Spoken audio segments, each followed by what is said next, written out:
తండ్రి మరణించాడన్న బాధను గుండెల నిండా పెట్టుకొని మనోధైర్యంతో 10వ తరగతి పరీక్షలకు హాజరయ్యాడు ఓ విద్యార్థి.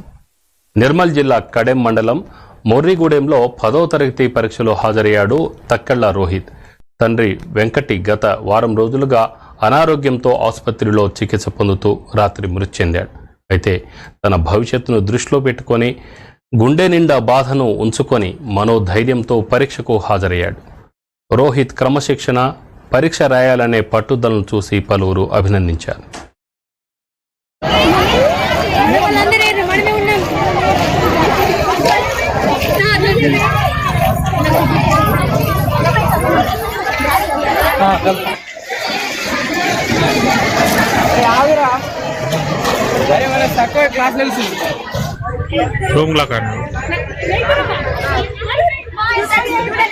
పోయిన తర్వాత వేస్తారు దాని అంటే టైం అవుతుంది అన్నారు, అందుకే పంపించింది.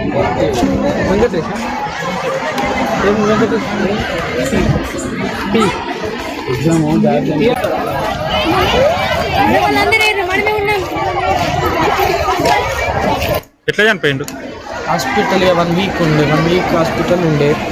ఏం జరిగింది చూడండి. ఎప్పుడు చనిపోయిండు? నైట్ 7 నిన్న నైట్ హాస్పిటల్ చనిపోయింది. హాస్పిటల్ తీసుకొచ్చారా? దానం చేయలే ఇంకా మొక్కనేనా అన్నయ్య